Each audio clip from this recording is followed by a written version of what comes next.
there, I'm Mia Malika Henderson, and welcome to On Background. President Obama's Affordable Care Act has been under criticism and political scrutiny with its rocky rollout 2 months ago. But one area where the program is experiencing some success is the Medicaid expansion plan. Almost 500,000 people have signed up for the program, which has been expanded to cover those making 138% of the federal poverty line.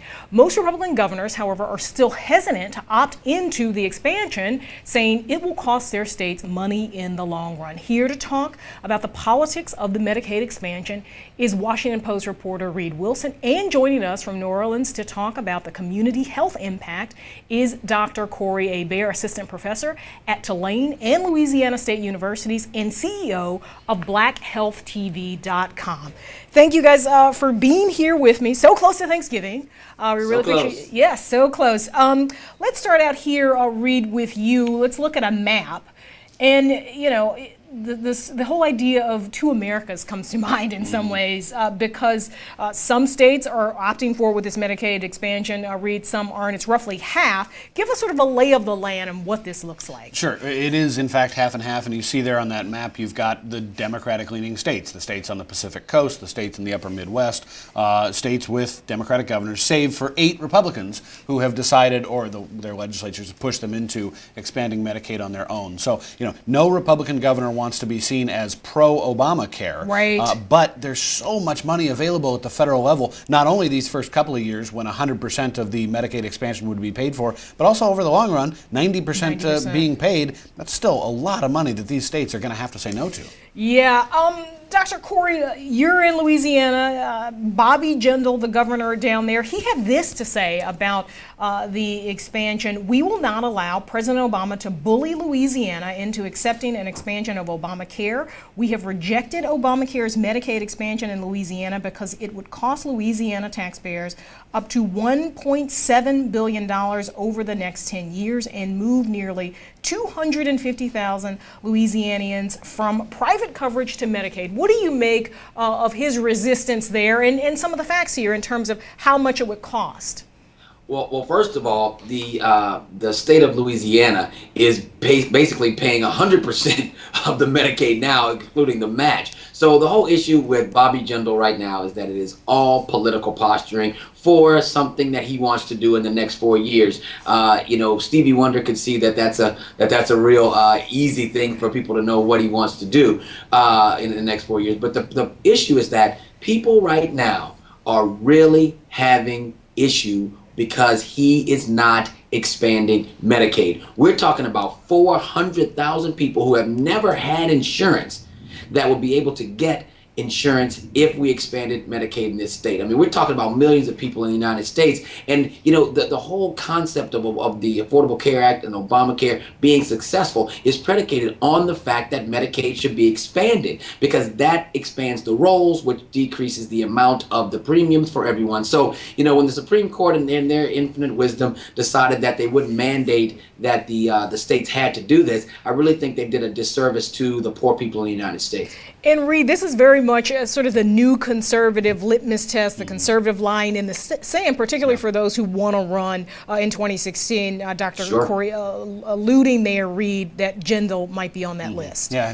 Dr. Corey, you were not subtle in your comments about Bobby Jindal. Jindal is clearly at the top of that list. He very much wants to run for president. He's made that overtly clear. You see op-eds that he does every week or so. It seems like every day. Right. In some national publication, but he has set this up as a contrast with the other governor who's going to be the big name in the Republican field, and that's Chris Christie. We don't know if he's going to run. He's going to run. Yeah. I'm pretty confident in making that prediction. Oh yeah. Christie had said Christie did in fact expand Medicaid in New Jersey. Couldn't say no to the billions of dollars that the federal government wanted to steer to New Jersey and to every other state that has expanded. That's going to be a contrast. Bobby Jindal's advertisement is going to be simply one guy is for Obamacare and one guy isn't, and you can debate the merits of the truth and all that, but that's a pretty powerful 30-second ad. No, it's true. Let's go to Obama press conference, I believe it was 2 weeks ago, November 14th. Here's what he had to say about Medicaid and sort of the lack of coverage in terms of the expansion. Another 396,000 have the ability to gain access to Medicaid under the Affordable Care Act. That's been less reported on, but it shouldn't be. Americans who are having a difficult time, who are poor, many of them working, may have a disability. They're Americans like everybody else, and the fact that they are now able to get insurance is going to be critically important. So Obama, in that statement, talked about the Medicaid expansion, Dr. Corey, and saying that it hasn't been reported on as much. But that struck me as sort of odd, because it also feels like the White House hasn't talked about a Medicaid expansion that much either. I mean, I don't know if it was this sort of fear that Obamacare would start to be seen as the expansion of the welfare state rather than something that working class Americans can take advantage of. What's your sense? Right. Well, basically, I feel that they were so busy putting out fires about the website. I think that this got lost in translation. But, I'm going to bring it home so people can understand. If the governors do not accept the Medicaid expansion, who's going to have to pay for it? Think about that. So that's why the governors, most of them are starting to cave now, unless they want to run for president. And that's because you can't turn down $8 billion for your state, because the hospitals in your state still have to pay for that indigent care. If you show up at the hospital and you don't have insurance, we can't turn you away. We actually have to take care of you. And then when that bill is generated, you don't have the money, you go bankrupt, but somebody still has to pay. And the state still has to pay. So, the hospitals and the medical lobbies, they're saying, look, I don't care what party you are, Mr. Governor, you are going to accept these billions of dollars, because we have to survive and be able to provide quality care. And we talk about the hospitals, those executives, as pressure points, because one of the things that's going to happen with this law is that the federal government is going to start to decrease the payments that they make to these hospitals for uncompensated care. And one of the early smart moves that the White House made was to try to bring in industry, to try to bring in doctors groups and hospital groups and the insurance providers and everything like this, and get them at the table buying into the Affordable Care Act in the first place. If they hadn't done that, the sales job up on Capitol Hill would have been impossible. There would have been even more lobbying dollars against it. But now what you're seeing, I mean, what Dr. Corey said, I mean, that's a pretty simple argument that hey, if we don't have an expanded Medicaid program, somebody, I am paying for somebody else's care. The White House has not made that case. They have not sold this law well. You see President Obama talking about the law again and again and again, and he can't quite explain it well. I mean, he has told advisors that he has this communications problem. The great communicator he was supposed to be. This is, in fact, the biggest communications problem of his administration. Go ahead, Dr. Corey. Yeah, now, the crazy part about this, the whole concept of, I don't want to pay for somebody else's care, it sounds very Heritage Foundation. It sounds very Republican, doesn't it? This whole concept of, I want you to take care of yourself and you have to pay for your own insurance, that was started a long time ago by Republicans who are conservatives, who wanted people to pull themselves up by their bootstraps. So now, because Mitt Romney did it and he's a Republican, and then they did it in Massachusetts and rolled it out. Oh, it's working. It's so great. And then because Obama's linked to it now we don't want it. The whole issue is, I mean, No, Dr. Corey, I wonder if you could just weigh in briefly here. One of the things that people are concerned about is that just because you have coverage doesn't mean you have access to care, right? I mean, are there concerns about whether or not people who have Medicaid, whether it's through this expansion or not, that doctors aren't going to be taking Medicaid in the way that they used to be?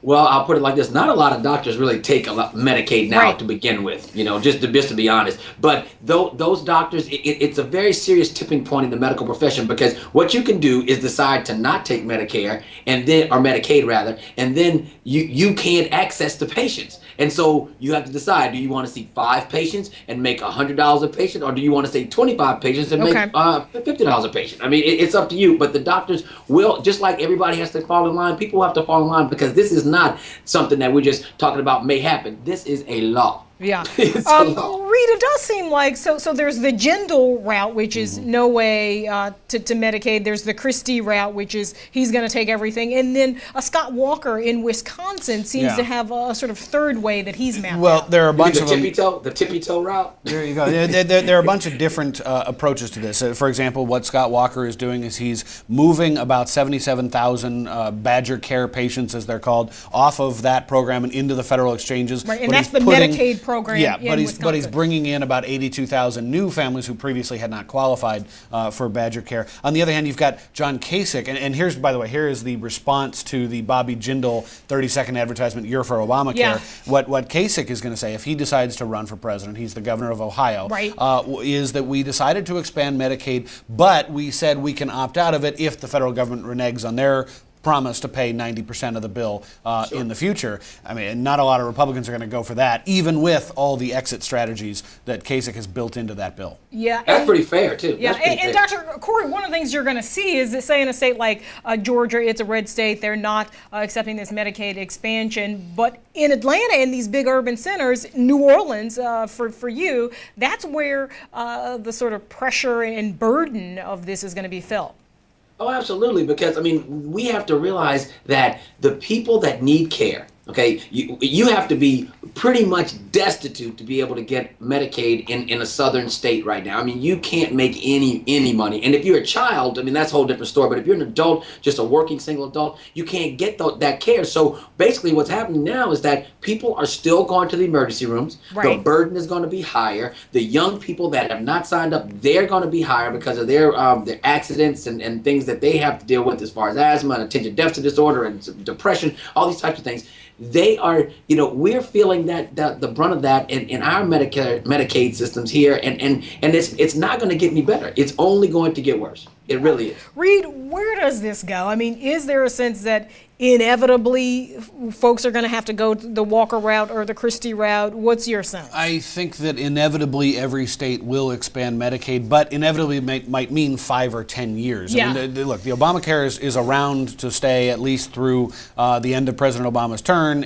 If there's some big Republican wave, then they might be able to roll it back. But the overwhelming likelihood is that's not going to happen. This thing is going to be around, and there will be a governor of Louisiana after Bobby Jindal. Who might be a Democrat who wants to come in and probably say, not, but right, there will be, the heat, the political heat around the Affordable Care Act is going to die down at some point. Right, and at some point, these states are going to say, well, we just can't say no to these billions of dollars anymore. And we'll see it play out in 2016 on that stage with Rick Perry, if Rick Perry runs, with those guys saying, no, we didn't do it, and Christie saying, Chris Christie did. Yeah, that he was able to take care of the folks in his state. So we'll see. Dr. Corey, Reed Wilson, thank you guys so much for being with me today. Happy Thanksgiving. Thank you. Happy Thanksgiving. That's it for us this week. We'll be off for the holiday, but we'll still be on the Twitters, and we want your thoughts on our question of the day. It's holiday themed. What is your best Thanksgiving side dish? It's got to be mac and cheese. No way. Yeah, stuffing. It's a little. I mean, if it's made right, it can be dry. Tweet your answers to @background and use that hashtag #postback. Thanks for watching. We'll see you back here on Monday.